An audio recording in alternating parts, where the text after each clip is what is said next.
Assalamualaikum warahmatullahi wabarakatuh. Eh, Sebelum saya memulai materi, izinkan saya memperkenalkan diri. Nama saya Alif Nugraha Adliansyah, saya dari kelompok 5. Di sini saya akan menyampaikan materi tentang angka indeks. Sebelumnya, terima kasih kepada Ibu Rona Tumiur Mauli Carolina Simurangkir atas kesempatan untuk berpresentasinya. Sebelum berpresentasi ke materi, izinkan saya memperkenalkan anggota saya. Ada Muhammad Fares Adrian Triputra, Alif Nugraha selaku saya sendiri, Tresna Gunawan, Aulia Zahro, Revita Leona, Anissa Septiani, serta Abdillah Ali. Masuk ke materi pertama adalah angka indeks. Angka indeks adalah suatu alat statistik yang digunakan untuk mengukur perubahan dalam tingkat harga kuantitas atau variabel lainnya dari suatu periode ke periode lainnya. Pada dasarnya, angka indeks menggambarkan perbandingan relatif antara dua titik waktu atau situasi yang berbeda. Biasanya dinyatakan dalam persentase. Angka ini sering digunakan untuk menganalisis tren ekonomi seperti inflasi, produksi, atau konsumsi yang kemudian memberikan gambaran umum tentang perubahan variabel yang penting bagi pembuat kebijakan, peneliti, dan pelaku bisnis. Selanjutnya, angka indeks relatif sederhana. Konsep ini cukup sederhana karena hanya menggunakan satu variabel dan tidak melibatkan pembobolan atau penyesuaian lainnya. Angka indeks relatif sederhana merupakan jenis angka indeks yang paling dasar. Ia digunakan untuk mengukur perubahan relatif dari suatu variabel tunggal pada dua periode yang berbeda. Dengan kata lain, angka indeks ini hanya membandingkan nilai variabel pada periode tertentu dengan nilai variabel pada periode dasar. Rumus umum untuk menghitung angka indeks relatif sederhana adalah angka indeks sama dengan nilai variabel pada periode tertentu atau nilai variabel pada periode dasar dikali 100. Contoh penerapan, misalnya kita ingin mengetahui perubahan harga beras dari tahun 2022 ke tahun 2023. Jika harga beras pada tahun 2022 periode dasar adalah 10.000 per kilogram, pada tahun 2023 adalah 12.000 per kilogram, maka angka indeksnya adalah angka indeks sama dengan 12.000 dan 10.000 dikali 100 sama dengan 120. Artinya harga beras pada tahun 2023 mengalami kenaikan sebesar 20% dibandingkan tahun 2022. Selanjutnya, angka indeks kuantitas relatif sederhana. Angka indeks kuantitas relatif sederhana adalah jenis angka indeks yang digunakan untuk mengukur perubahan dalam kuantitas atau volume suatu barang atau jasa dari satu periode ke periode lainnya. Angka indeks ini membandingkan kuantitas pada periode tertentu dengan kuantitas pada periode dasar. Sama seperti angka indeks harga relatif sederhana, metode ini menggunakan perhitungan sederhana tanpa mempertimbangkan bobot atau faktor lain yang lebih kompleks. Angka ini sering dinyatakan dalam persentase dengan kuantitas pada periode dasar sebagai acuan 100%. Cara menghitung perhitungan indeks kualitas relatif sederhana cukup mudah. Rumus dasarnya sebagai berikut. Indeks kuantitas periode 1, kuantitas periode dasar kali 100, kuantitas periode T, jumlah barang atau jasa periode yang ingin diukur, kuantitas periode dasar, jumlah barang atau jasa pada periode yang dijadikan sebagai dasar perbandingan biasanya tahun awal. Ya, berikut adalah contoh perhitungannya. Selanjutnya ada indeks nilai relatif sederhana. Indeks nilai relatif sederhana adalah jenis angka indeks yang digunakan untuk mengukur perubahan nilai value suatu barang atau jasa dari satu periode ke periode lainnya. Nilai di sini merupakan hasil perkalian antara harga dan kuantitas barang atau jasa. Indeks ini membandingkan nilai total pada periode tertentu dengan nilai total pada periode dasar. Biasanya dinyatakan dalam bentuk persentase. Nilai relatif sederhana adalah alat yang berguna untuk mengukur perubahan ekonomi secara langsung dan cepat, tanpa memerlukan penyesuaian lebih lanjut seperti pembobolan atau penggabungan faktor lain. Cara menghitungnya adalah indeks nilai dalam buka kurung nilai periode T dan nilai periode dasar dikali 100. Nilai periode T total nilai harga kali kuantitas pada periode yang ingin diukur. Nilai periode dasar total nilai harga dikali kuantitas pada periode yang dijadikan sebagai dasar perbandingan. Berikut adalah contoh perhitungannya.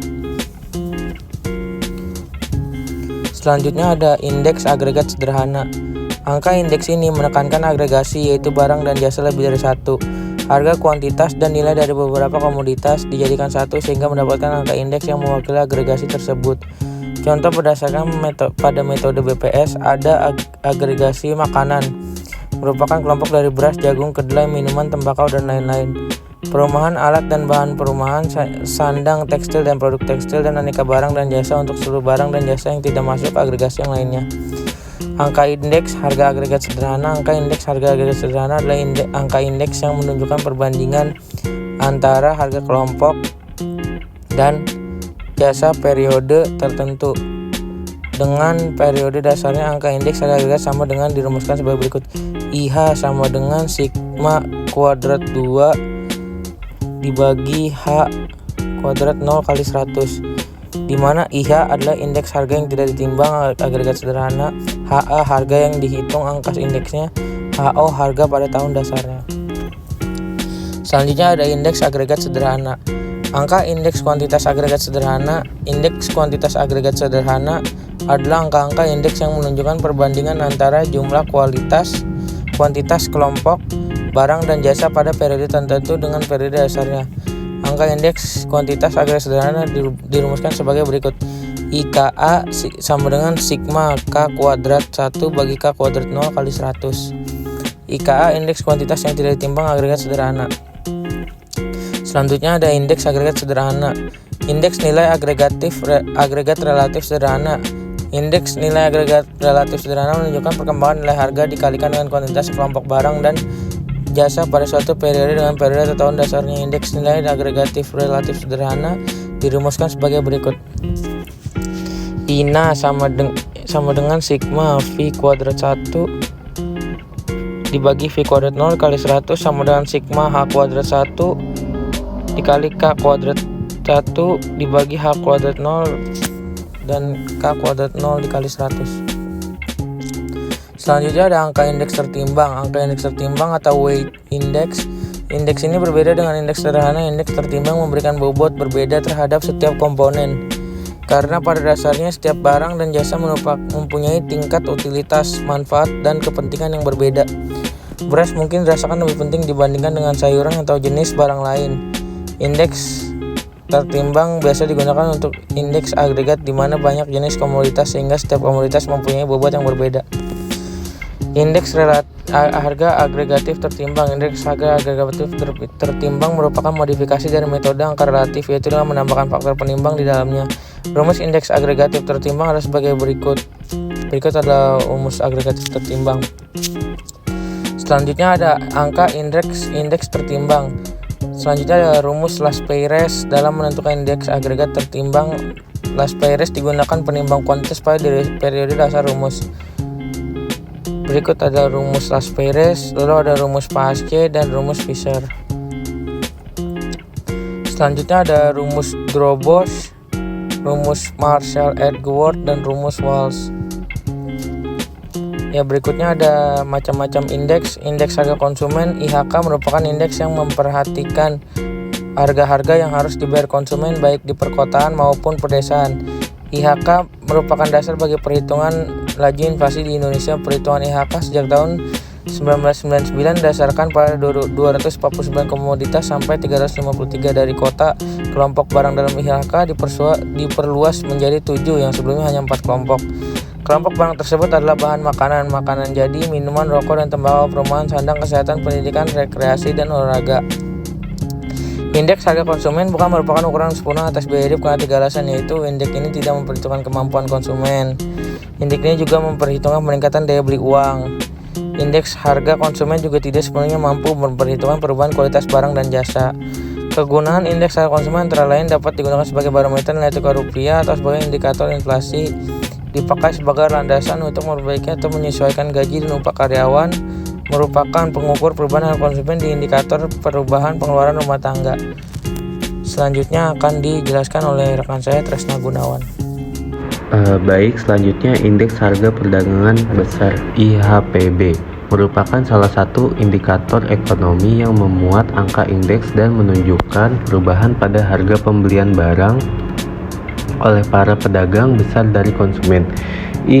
IHPB ditetapkan dalam ukuran kuantitas borongan Data-data tersebut akan sangat membantu para pedagang besar untuk mengetahui perubahan-perubahan yang terjadi pada harga-harga pembelian barang dagangan dan juga untuk memperkirakan kondisi harga yang mungkin terjadi pada masa yang akan datang. Salah satu indikator yang paling sering digunakan dalam mengukur tingkat kesejahteraan petani adalah menggunakan indeks nilai tukar petani atau NTP. Batasan nilai tukar petani NTP adalah perbandingan atau rasio antara indeks harga yang diterima petani dengan indeks harga yang dibayar petani. Hubungan NTP dengan tingkat kesejahteraan petani sebagai produsen secara nyata terlihat dari posisi LT yang berada pada pembilang enumerator NTP. Apabila harga barang atau produk petani naik dengan asumsi volume produksi tidak berkurang, maka penerimaan atau pendapat petani dari hasil panennya juga akan bertambah. Perkembangan harga yang ditunjukkan LT merupakan sebuah indikator tingkat kesejahteraan petani produsen dari sisi pendapatan. Produktivitas sangat penting bagi perusahaan dalam rangka persaingan bisnis yang sangat kompetitif. Pertumbuhan perusahaan bergantung pada kinerja, efektivitas, dan efisiensi sumber daya yang dilibatkan dalam usaha. Perhitungan indeks produktivitas parsial dengan membandingkan nilai indeks salah satu input, biaya material, tenaga kerja, depresiasi, energi, maintenance, terhadap keluaran output yang dihasilkan perusahaan. Sementara indeks produktivitas total membandingkan total keseluruhan input terhadap keluaran yang dihasilkan. Di sini teman-teman bisa lihat ada rumus perhitungan indeks produktivitas Mervin Emanuel. Terus juga ada contoh kasusnya, kayak data yang dikumpulkan, data penjualan dari CV seri Sarana Argo untuk bulan Oktober 2011 sampai Desember 2011. Nah, di sini ada tabelnya, ya, tenaga kerjanya, material, modal, energi, lain-lain, dan ada totalnya juga. Hitungan indeks produktivitas memerlukan periode dasar sebagai pembanding untuk periode berikutnya. Pada perhitungan produktivitas CV seri Sarana Argo ini menggunakan periode dasar bulan Oktober 2011, sehingga indeks produktivitas untuk periode dasar adalah 1, paling stabil. Dan ini hasil perhitungan dari indeks produktivitas CV seri Sarana Agro. Selanjutnya, perhitungan indeks profitabilitas dilakukan dengan menentukan indeks dari output dan input terlebih dahulu. Berikut ini merupakan hasil dari perhitungan indeks profitabilitas dan indeks perbaikan harga dari periode Oktober hingga Desember 2011 yang diperlihatkan pada tabel berikut.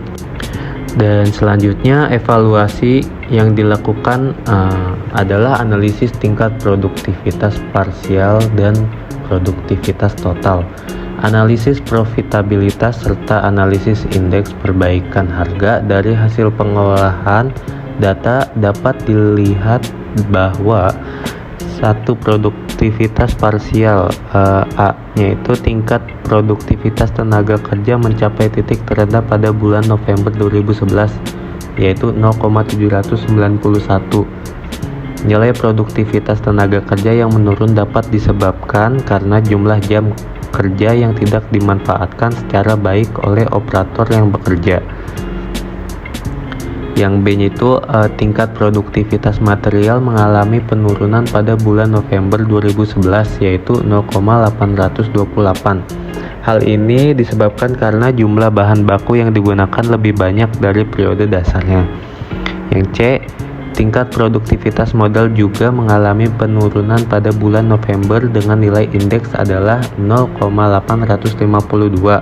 Rendahnya produktivitas modal pada bulan ini disebabkan karena jumlah pendapatan yang menurun, sedangkan modal yang digunakan tetap untuk tiap bulannya.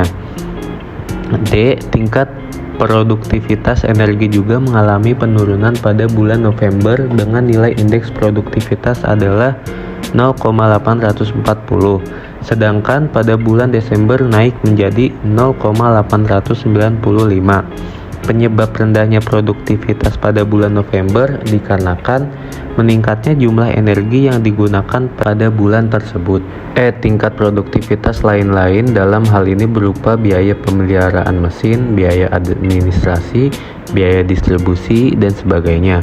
Indeks produktivitas mencapai nilai 0,918 pada bulan November, sedangkan pada bulan Desember mengalami penurunan menjadi 0,873. Hal ini disebabkan karena pemeliharaan mesin yang kurang memadai dan pemeliharaan mesin yang rusak dilakukan jika mesin tersebut telah mengalami kerusakan. Tingkat produktivitas total. Tingkat produktivitas menggambarkan kemampuan perusahaan dalam mengelola keseluruhan input yang dimiliki oleh CV seri sarana agro, yaitu input tenaga kerja, input material, input modal, input energi, dan input lain-lain. Selama 3 bulan pengukuran, dari bulan Oktober hingga Desember didapatkan produktivitas total tertinggi pada bulan Desember, yaitu sebesar 0,897, sedangkan yang terendah pada bulan November sebesar 0,824. Berikut analisis tingkat profitabilitas berdasarkan pengelolaan data yang telah dilakukan. Nilai indeks profitabilitas sama dengan nilai indeks produktivitas pada setiap periode pengukuran, karena pada prinsipnya indeks profitabilitas memiliki definisi yang hampir sama dengan indeks produktivitas. Jika pengukuran indeks profitabilitas dilakukan dengan mempertimbangkan elemen input total dan nilai yang diperoleh lebih kecil dari 1, berarti perusahaan pada periode tersebut mengalami kerugian. Sebaliknya, jika nilai indeks profitabilitas lebih besar dari 1 dan pengukuran dilakukan dengan mempertimbangkan elemen input total, maka berarti perusahaan pada periode tersebut memperoleh keuntungan. Berdasarkan hasil pengelolaan data, nilai indeks profitabilitas berdasarkan pada nilai di bawah 1. Hal ini menandakan perusahaan mengalami kerugian, namun nilai input yang dihasilkan pada tiap bulannya tetap lebih kecil dari output yang diperoleh oleh perusahaan ini. Faktor ini dapat disebabkan karena hasil pendapatan yang diperoleh pada bulan November dan Desember lebih kecil dari pendapatan yang dihasilkan pada bulan Oktober sebagai periode dasar. Karena nilai produktivitas ini membandingkan dengan nilai produktivitas pada bulan Oktober, oleh karena itu perusahaan mengalami penurunan produktivitas. Pertama, indeks profitabilitas tenaga kerja mengalami kenaikan pada bulan Desember. Hal ini disebabkan karena biaya tenaga kerja untuk bulan November mengalami kenaikan. 2. Biaya yang dikeluarkan untuk material pada bulan November mengalami kenaikan iklan dibandingkan dengan periode sebelumnya, sehingga hal ini menyebabkan penurunan nilai profitabilitas pada bulan November. Namun pada bulan Desember, CV seri sarana agro mampu menekan biaya material sehingga nilai profitabilitas menjadi meningkat. 3. Indeks profitabilitas modal memiliki nilai terendah pada bulan November. Nilai profitabilitas ini mengalami penurunan dibandingkan dengan periode dasarnya karena jumlah output yang dihasilkan pada bulan November mengalami penurunan, yang menyebabkan nilai profitabilitas juga menurun. Dan keempat, indeks profitabilitas energi terendah juga terdapat pada bulan November. Hal ini disebabkan karena jumlah energi yang digunakan pada bulan ini lebih besar dari periode sebelumnya, sedangkan jumlah pendapatan pada bulan November mengalami penurunan. Yang terakhir, kelima, ada indeks profitabilitas untuk input lain-lain mengalami kenaikan pada bulan November karena jumlah untuk biaya lain-lain mengalami penurunan pada bulan ini. Selanjutnya, dalam menyusun angka indeks, ada beberapa masalah utama yang dihadapi dan mempengaruhi terhadap keabsahan atau validitas dari angka indeks. Beberapa masalah utama tersebut adalah: satu, masalah pemilihan sampel. Adalah suatu kemustahilan untuk mendata seluruh komoditas pada semua tempat seperti Indonesia. IHK misalnya sebelum tahun 1998 hanya didasarkan pada 200-225 jenis barang dan jasa di 27 ibu kota provinsi, dan sesudah 1998 diperluas menjadi 249-353 barang dan jasa di Indonesia di 44 kota. Permasalahannya adalah bagaimana memilih barang dan jasa dan bagaimana memilih tempat. Apakah pemilihan ibu kota sudah mewakili? Bagaimana dengan kondisi di pedesaan? Masalah pemilihan sampel ini penting supaya angka indeksnya objektif. Dan dua, masalah pembobotan. Masalah pembobotan terkait dengan apakah suatu bobot akan sesuai pada suatu periode dengan periode yang lainnya. Seiring dengan perubahan waktu, terdapat perubahan perilaku dan gaya hidup masyarakat. Oleh sebab itu, diperlukan ukuran pembobot yang tidak menghasilkan angka indeks yang terlalu tinggi atau terlalu rendah. 3. Perubahan teknologi berkembang sepanjang waktu, dan seiring perubahan teknologi harga juga berubah. Apakah dapat diidentifikasi suatu kenaikan harga disebabkan oleh kenaikan harga semata, atau karena ada perbaikan kualitas produk sehingga harganya meningkat? Apabila kita membeli TV misalnya pada tahun 1995 hanya untuk TV saja, namun pada saat ini ada TV yang dapat untuk CD, VOS, bahkan radio. Ladi, apakah kenaikan harga TV akhirnya perbaikan kualitas tenaga harganya meningkat? Pemilihan tahun dasar adalah penting sehingga harus diperhatikan. Tahun dasar adalah tahun di mana kondisi normal tidak pula bom. Tahun dasar memudahkan dalam perhitungan indeks membandingkan dengan tahun yang lainnya. 5. Bagaimana mengubah periode dasar? Masalah timbul apakah kita mempunyai indeks sebagai data dengan tahun dasar yang berbeda sehingga kedua nilai dibandingkan. Yang terakhir, kesimpulan, angka indeks merupakan alat statistik yang penting dalam menggambarkan perubahan relatif dari suatu fenomena atau variabel dalam periode waktu tertentu. Dengan menggunakan angka indeks, kita dapat membandingkan data dari dua atau lebih periode waktu yang berbeda untuk mengidentifikasi tren atau pola dalam perkembangan data tersebut. Dalam makalah ini telah dibahas berbagai jenis angka indeks, seperti angka indeks sederhana dan angka indeks agregat, serta perbedaan dalam penggunaannya. Di samping itu, metode perhitungan angka indeks seperti metode rata-rata relatif dan metode agregat tertimbang juga telah dianalisis. Hasil analisis menunjukkan bahwa angka indeks sangat berguna dalam berbagai bidang, termasuk ekonomi, perdagangan, dan statistik sosial, karena dapat memudahkan dalam memahami perubahan harga, produksi, atau indikator ekonomi lainnya. Dari waktu ke waktu, penggunaan angka indeks seperti indeks harga konsumen dan indeks harga produsen memberikan wawasan yang mendalam pengambilan keputusan ekonomi dan kebijakan publik.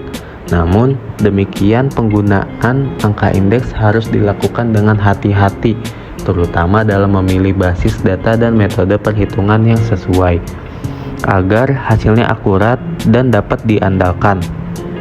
Dengan demikian, angka indeks tetap menjadi instrumen yang sangat berharga dalam analisis kuantitatif serta penelitian empiris di berbagai disiplin ilmu. Sekian presentasi mengenai angka indeks, kurang lebihnya mohon maaf. Wassalamualaikum warahmatullahi wabarakatuh.